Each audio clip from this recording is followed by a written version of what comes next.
क्या खुशखबरी निकल के आ रही है कि अब उनका आर्बिट्रेशन नहीं होगा, जो कि इनका सबसे बड़ा हथियार है आर्बिट्रेशन का। साथियों, आपके पास पैसे हैं तो इनके पैसे दे दें और मरे हिस्सा को अपने गले से निकाल लें। नहीं पैसे हैं तो राहु केतु ग्रह तो क्या करेगा, दुनिया का कोई ग्रह धरती पे आके आपका कुछ नहीं बिगाड़ सकता। और ये चवन्नी छाप, ये तो सौदा ही कुछ नहीं है इनका। यमराज तो बैठा ही अमरदीप का ध्यान, इनको तो हरिद्वार तक छोड़ के ही आऊंगा टाइगरों को। साथियों, सबसे पहले ये बात समझे कि आर्बिट्रेशन अगर होता है तो आपका क्या बिगाड़ सकते हैं। आर्बिट्रेशन का जब ये नोटिस भेजते हैं, सबसे पहले उससे भी पहले बैक जाना पड़ेगा भाई, ये समझना पड़ेगा कि आर्बिट्रेशन है क्या चीज और इसका जन्म कब हुआ। आर्बिट्रेशन एंड कंसोलेशन एक्ट 1996, जैसे कि नाम से ही पता है, लग जाता है कि 1996 में इस कानून का जन्म हुआ, आर्बिट्रेशन एक्ट का जन्म हुआ। अब बना क्यों भाई, अवस्थाविष्कार की जननी है, यह आपने सुना हुआ। 1996 से पहले भी तो केस होते थे, लोन डिफॉल्ट होते थे लोगों के, तो सिविल का केस कर सकते थे, जो आज भी आपके ऊपर कर सकते हैं। क्रिमिनल केस रजिस्टर्ड नहीं होता किसी भी कोर्ट में आपके ऊपर। अब क्या है कि हमारे देश में पॉपुलेशन तो बहुत ज्यादा है, उसके रेशो के हिसाब से इतने जजेस है नहीं। उस टाइम 1996 में भी, आज से 29 साल पहले भी, कोर्ट में बहुत ज्यादा रस था, बहुत ज्यादा भीड़ थी। उसको रस को, भीड़ को कम करने के लिए आर्बिट्रेशन एक्ट बनाया गया। भाई ये आपसी सुझाव आपस में ही कर लेंगे, कोर्ट की इनको जरूरत ही ना पड़े, कोर्ट से बाहर ही इनका समझौता हो जाए। तो इसके लिए आर्बिट्रेशन एंड कंसोलेशन एक्ट बना। अब बहुत से आदमी ये कहते हैं कि भाई मैंने तो आर्बिट्रेशन एक्ट पे साइन किए ही नहीं, मेरे ऊपर आर्बिट्रेशन कैसे इंप्लीमेंट हो जाएगा। भाई ऐसा है, नीम हकीम खतरा है जान। कुछ आदमी हमारे पास ऐसे भी आए कि सर हमने एडवाइस ले ली और हमने आर्बिट्रेशन का रिप्लाई कर दिया। वो किसी झोला छाप से मिलके लगे, जैसे झोला छाप डॉक्टर होते हैं, आपने देखा होगा। भाई बढ़िया डॉक्टर से दवाई लो, वहां तो पहले तो स्लिप बनवानी पड़ेगी, पर्ची कटवानी पड़ेगी, वो महंगी कटेगी। उसके बाद वो कुछ आपको लिख के देगा, भाई ये टेस्ट ले आओ करवा के, वो टेस्ट लाने पड़ेंगे, वहां पैसा लगेगा आपका। उसके बाद मेडिसिन लिख के देगा, वो मेडिसिन लेके आनी पड़ेगी, वो उसका पैसा लगेगा। किसी झोला छाप डॉक्टर के पास जाओगे तो वो तो कोई मिलने की तो फीस लेता ही नहीं, 1 रुपए भी। उसके बाद ना वो कोई टेस्ट लिखता, क्योंकि उसको टेस्ट देखने ही नहीं आते, और वो कोई भी मेडिसिन भी लिख के नहीं देता। वो तो मेडिसिन अपने पास ही रखता है, 50 रुपए आपसे लेगा और वो मेडिसिन भी उठा के आपको दे देगा। इससे क्या होगा, नीम हकीम खतरा है जान। कोई मरेगा तो मर जाएगा, बचेगा तो दोबारा आ जाएगा, नहीं तो मर गया तो चले गया हरिद्वार। ऐसे ही किसी झोला छाप से अगर एडवाइस ली किसी आदमी ने, हमारे पास ऐसा भी आया, उसने हमारे पास भी भेजा, भाई ये मैंने रिप्लाई कर दिया आर्बिट्रेशन का, और आर्बिट्रेशन फिर भी स्टॉप नहीं होया। अरे भाई उसका रिप्लाई क्या किया, उसके अंदर 8 पॉइंट होते हैं, 8 तरह के ऑब्जेक्शन होते हैं जो क्रिएट करने होते हैं। क्या ऑब्जेक्शन क्रिएट करा भाई, इस आदमी ने, जो हमारा क्लाइंट है, वो लिख के भेजा उसके पास, भाई इस आदमी ने ऑनलाइन लोन लिया, तो इसने तो आर्बिट्रेशन एक्ट जो है इसके ऊपर इंप्लीमेंट ही नहीं होता। अब बताओ उसको बेवकूफ को, अरे आर्बिट्रेशन एक्ट इंप्लीमेंट क्यों नहीं होता। भाई हमारे देश में एक एक्ट है जिसको बोलते हैं एग्रीमेंट एक्ट 1873। 1873 में कानून बना, एग्रीमेंट एक्ट बोलते हैं जिसको। किसी भी तरह के पैसे का लेन देन अगर होता है तो उसमें एक एग्रीमेंट होता है। फॉर एग्जांपल, आप किसी जमीन का लेन देन कर रहे हैं, अगर उसमें पैसा नहीं लिखा गया, अगर उसमें पैसा नहीं लिखा गया तो वो एग्रीमेंट जो है वो अनलॉफुल है, गैर कानूनी है, उसकी कोई वैल्यू नहीं है, चाहे उसमें 1 रुपया कीमत रख दे। जैसे फॉर एग्जांपल, आज से 10-12 साल पहले DHFL नाम की कंपनी है, जो आजकल बैंकरप्ट हो चुकी है, दिवालिया हो चुकी है, उसके लोन भी बिक चुके हैं सारे। DHFL इंश्योरेंस के सेक्टर में आया और उसने DLF, जो कि सबसे बड़े बिल्डर है हमारे देश के, वो इंश्योरेंस का काम कर रहे थे DLF प्राइमरिका के साथ मिलकर, उन्होंने उसका वो खरीदा सारा DLF का हिस्सा, पार्टनरशिप, सिर्फ 1 रुपए में।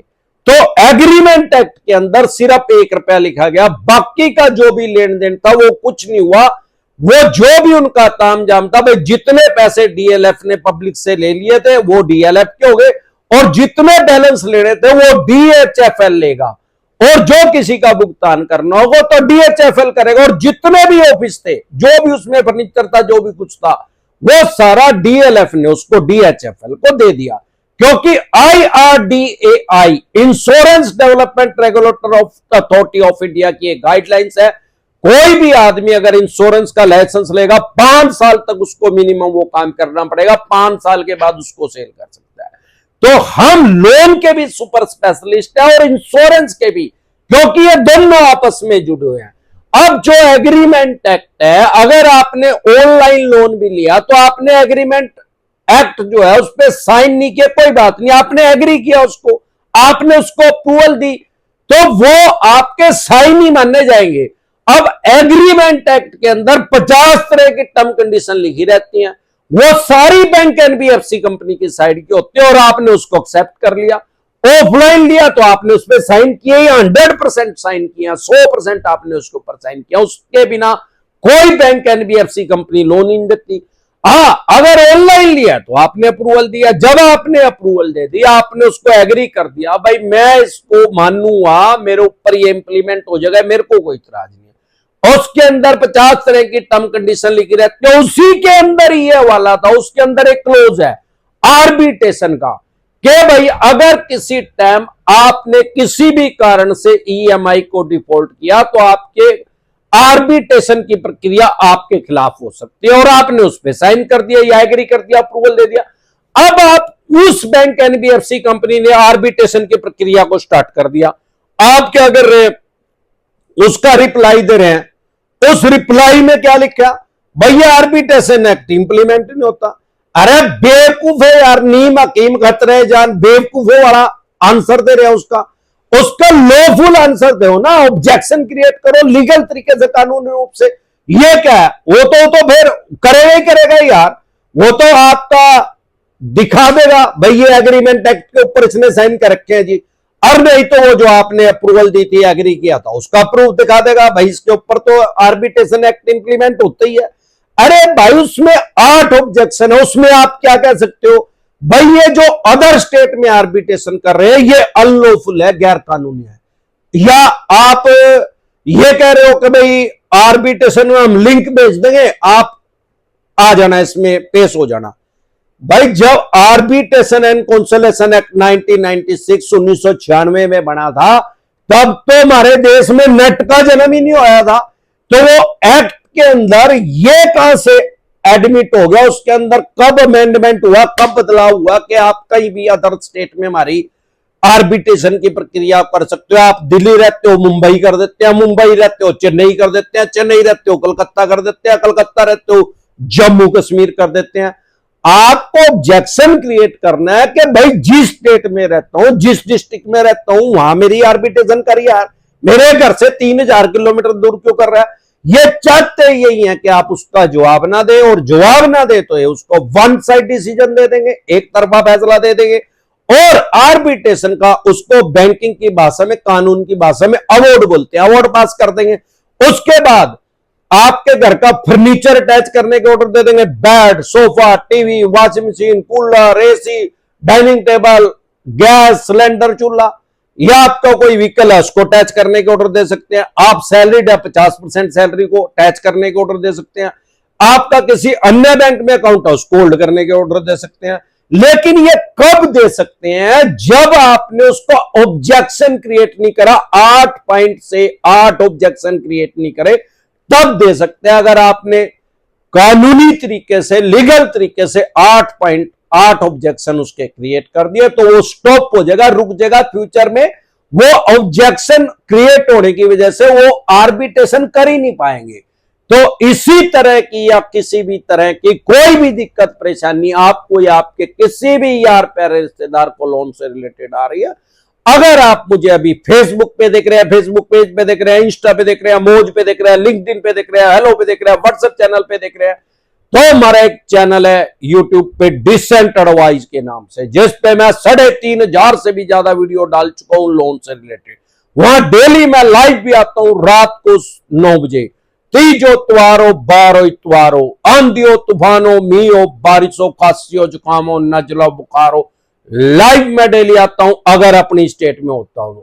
ऐसा कोई प्लेटफॉर्म हमारे देश के अंदर नहीं है कि जिस पे अमरदीप कादियान की प्रेजेंस नहीं है, और ऐसा कोई प्लेटफॉर्म नहीं है जिस पे 50-60 हजार आदमी हमें फॉलो करते हो। हर ऐप के ऊपर लाखों आदमी हमें फॉलो करते हैं, 30 लाख से भी ज्यादा आदमी हमें देश विदेश में फॉलो करते हैं। क्या कारण है कि सबसे ज्यादा वीडियो अमरदीप कादियान डाल चुका है, 3,500 से भी ज्यादा यूट्यूब पे डिसेंट एडवाइस पे। आप यूट्यूब पे जाके चेक करो, यूट्यूब आपको भी बता रहा है, हमें भी बता रहा है कि 3,500 से ज्यादा वीडियो डाल चुके हैं। 25,000 से भी ज्यादा घंटे अमरदीप कादियान लोगों को उनके राइट्स बता चुका है, अधिकार बता चुका है। सारे देश में किसी भी फाइनेंशियल एडवाइजर पे 25,000 घंटे तो क्या 12,000 घंटे भी नहीं बोला होगा, और ना ही किसी पे 3,500 वीडियो डाली। क्या कारण है कि अमरदीप कादियान के साथ ही हजारों आदमी हर रोज नए जुड़ जाते हैं अलग अलग ऐप पे, और हर ऐप के ऊपर हमारे साथ ही लाखों आदमी क्यों जुड़े हुए हैं? भाई लोगों की लाइफ में वैल्यू प्रोवाइड करवा रहे हैं, उनकी जिंदगी में उनका कुछ फायदा करवा रहे हैं। इसी कारण लोग बार बार हजारों आदमी हमारे साथ हर रोज नए जुड़ जाते हैं। एक बार जोर से मिलकर नारा लगाएंगे, जब भी आर्बिट्रेशन का नोटिस का रिप्लाई करे, एक्सपर्ट एडवाइस लेके उसका रिप्लाई करे, नीम हकीम खतरा है जान। एक बार जोर से मिलकर नारा लगाएंगे, जय ससुराल।